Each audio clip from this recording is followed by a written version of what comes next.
Welcome, this is Chris Pierce, and you are listening to the Self-Maintenance of the Brain and Body podcast.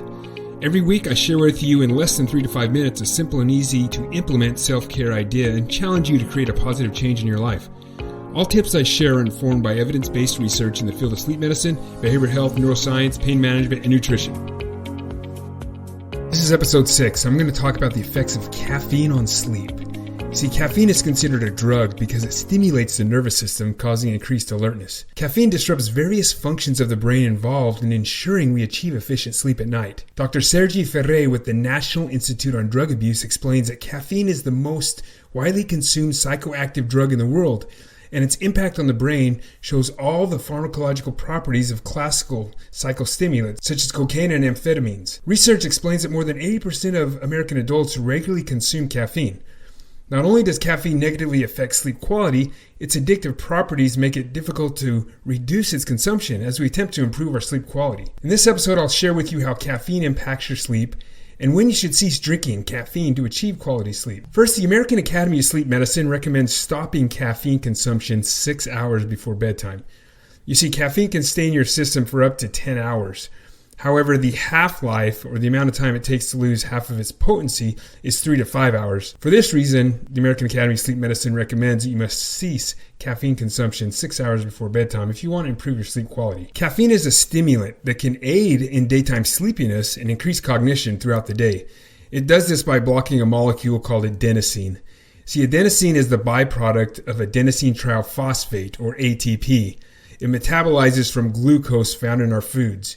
Your energy comes from ATP, and when your body burns up this fuel, the byproduct of ATP is the adenosine. Adenosine makes you feel tired and activates several neural circuits in the pituitary gland, causing an increased production of adrenaline. See, caffeine blocks the release of adenosine, and this reduces drowsiness and fatigue. Some of you out there may be able to say, hey, I'm able to drink caffeine right before bed and still fall asleep.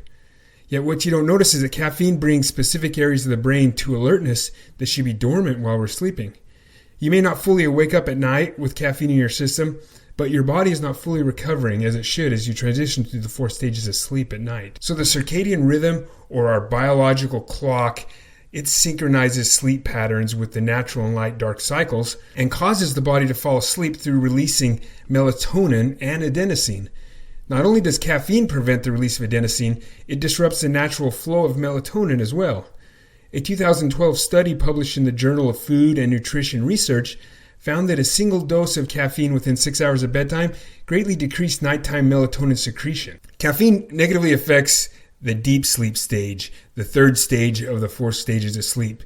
During deep sleep is when we have the release of these growth hormones that are needed to repair the muscles.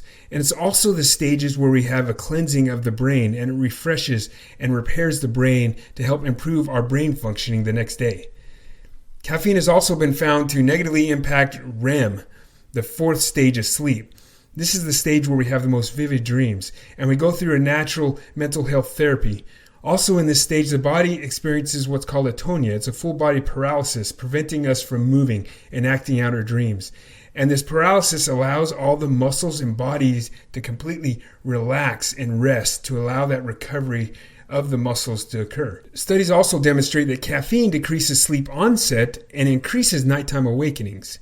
You may not be fully alert or aware that these nighttime awakenings are happening as you sleep, but they're minor enough to not wake you up, but to disrupt your sleep and disrupt the repair processes that are occurring. So my challenge for you this week is to stop consuming caffeine 6 hours before your scheduled bedtime. Try this for at least a month and take time to reflect on how you feel. And if you think as you have reduced caffeine in your life, are you feeling an improvement in your overall health and well-being? Thanks for listening. This concludes this episode. Please tune in every Monday for a new self-care tip. If you enjoyed this episode, do me a favor and please share it with your family and friends. You can learn more about this topic on my website at www.utah23.org. Also, please check out my self-care book titled Self-Health Andragogy, Self-Directed Learning Approach to Mental and Physical Self-Care. It's available on Kindle, print copy, and audiobook.